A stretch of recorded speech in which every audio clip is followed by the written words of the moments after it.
This is my review on Batman Arkham Asylum, and I'm giving this a 0 out of 10. I fucking hate this game. I gotta admit, I'll admit the gameplay is nice and all, and the visuals design of the Arkham Island is great and all, but I don't know. It's okay. You know when you like it's like the Arkham and also the sequel Arkham City gets a 0 out of 10 for me. Same goes for the gameplay and the visual style I like. Um, my problem with these games is Arkham City, Arkham Asylum. You know when you play a game, you will enjoy when you play, but then you stop playing, you wonder, why would I play that game? As in go back to play, to try beat or anything. I mean, and my dad's problem is it's like this is one of the times when Batman's a blank slate in both the first one and second installment of this game in the Arkham franchise. So that's why I'm giving both 0 out of 10. And Batman talks a lot in both games, a lot. And oh my god, I'm like wondering, does this Batman has a serious, genuine bone in his body? Or is everything about him bullshit? An unreliable, watered down prick of the Batman we know and love from the comics. Well, I love from the comics, but yeah. It's amazing that these games, got people to interested in Batman comics and decided wanting to, I guess it's amazing because if I never read a Batman comic, I would have to say Batman sucks, the worst fucking thing ever. As a character, as anything.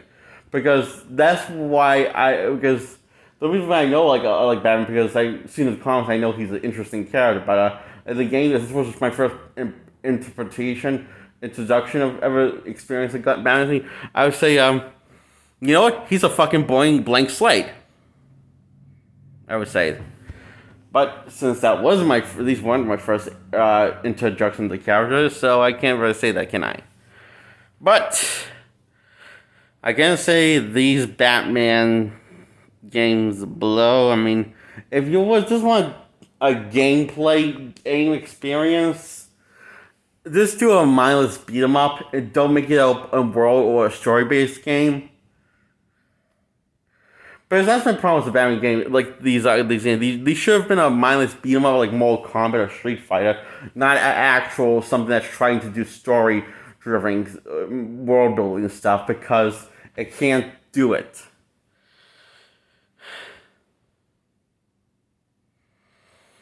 And I give Batman Arkham Origins 0 out of 10.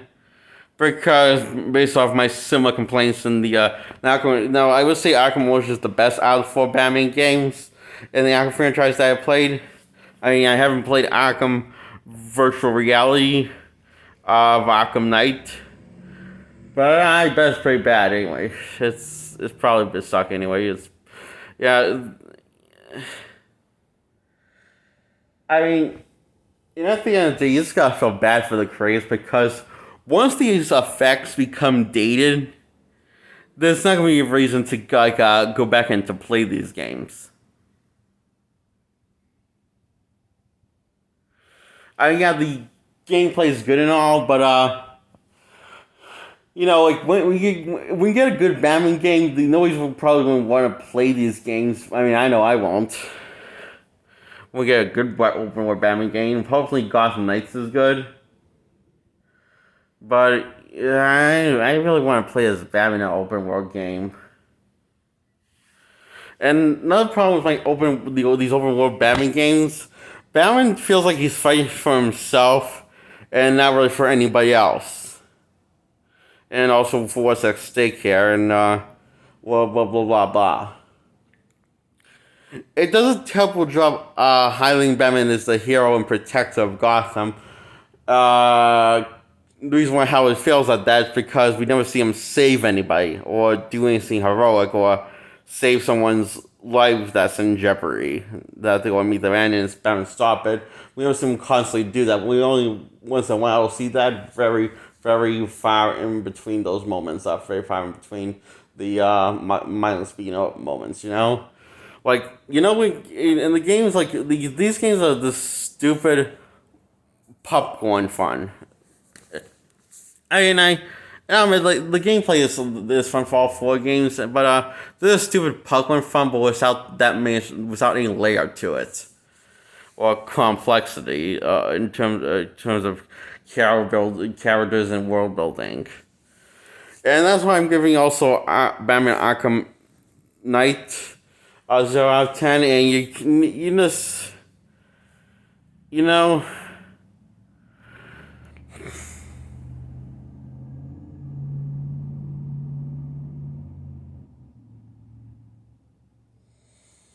It also kind of bothers me that Batman never goes against the odds in this game. Like it's a lot easier playing Batman than it looks in the game. In hand-to-hand combat, stealth is perfectly fine, I think, for all four games. But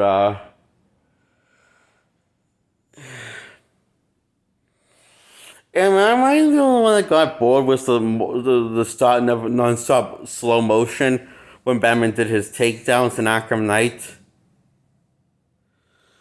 Like, why did it have to be slow motion? I don't see why they had to do it. They could have just done that.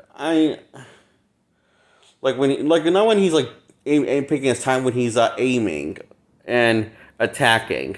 Now, when he's aiming his timing, just when he's attacking them is in slow motion. Why couldn't that be done regular? Regular speed is the speed of it. It's just. Now I'm just finding stuff to nitpick about these four Arkham games. I gave us all 0 out of 10s, don't I?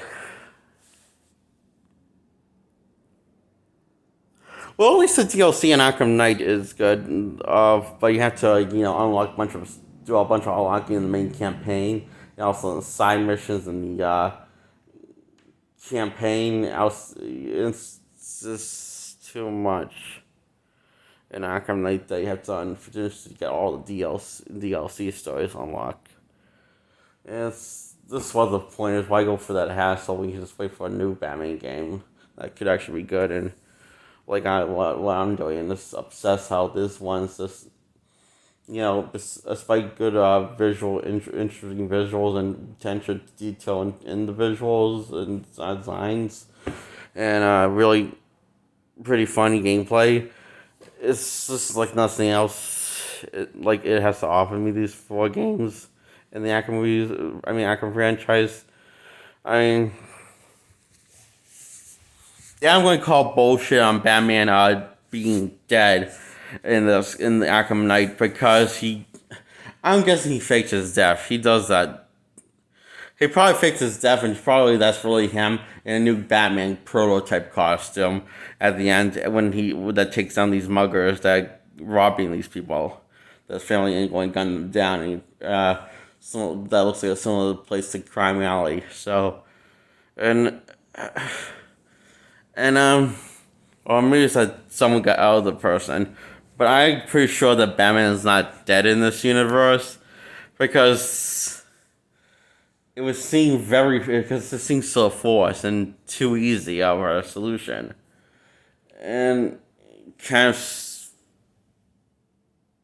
dumb solution. It's for Batman to be dead. It's committed suicide and blow away. I'm not saying didn't blow away. I'm just saying I think he is his saying. Wingman, he doesn't blow Wingman, but he does know he it's like the Batcave is under Wingman, so is it possible he could have escaped for him and Alfred could have went under the Batcave and blew a Wingman to fake his death? That's a highly possibility in that the ending to Arkham Knight. And you don't get the actual ending in Arkham Knight unless you beat all the side missions in the main campaign and all the chores that you have to do in Arkham Knight. Then you get around and fake his death. Someone going to say fake his death is bullshit that he's dead. It's too stupid to have him commit suicide along with his father figure Alfred. So yeah, I'm sorry. I know I give us these games more credit than I higher points before. I give them more positive credit than they had to do. But in the early videos of me, but I feel like that was being a little too generous. Okay, the DLC side mission, the DLC missions, and Arkham Knights gets 10 out of 10. Uh,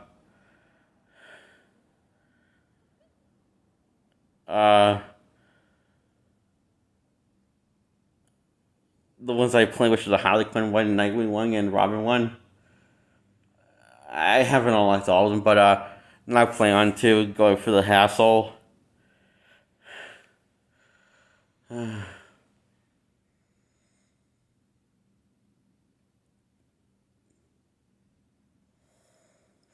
So yeah, this is not easy for me to easy on me because Batman. I love Batman. I love the character. I want him to make a good game, but I can't. I gotta be honest with myself. I just fucking hate these games because they're the worst emotionally to me.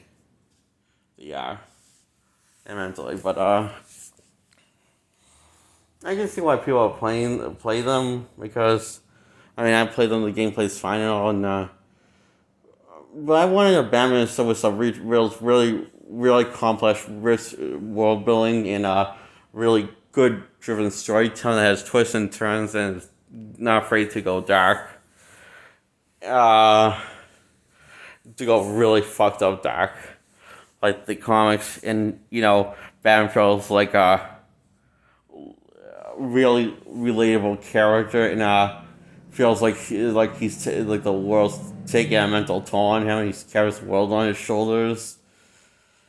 I want Batman from the comics basically to be an open world Batman game, is what I'm trying to say, and so with great gameplay and everything, and when that happens, I'll go support it and give it a 10 out of 10. Damn it! But until then, well, I guess the Arkham games. Um, yeah, any other Lego Batman games are good. Definitely, but I want to open world Batman game. It's an open world, but he's looks more like an actual person, a design. Like it's like so, honestly, uh, it's just. I don't want Rocksteady to do another Batman game.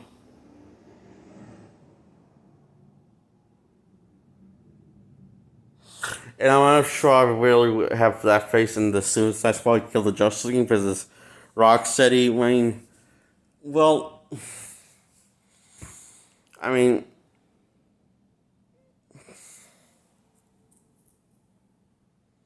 it looks more like a character-driven story. It looks like more like it's a team game. So, it looks like it's going to be a fun team beat 'em up war game, the Suicide Squad game that's coming out. That takes place in the Arkham universe, but could be another Arkham game.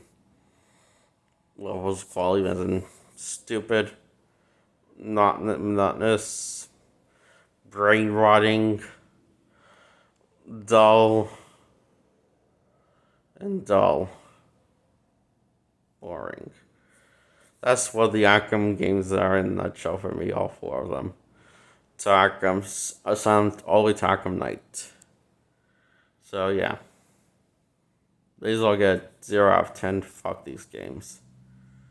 Fuck them. Well, I do feel a lot better talking about this now. See ya.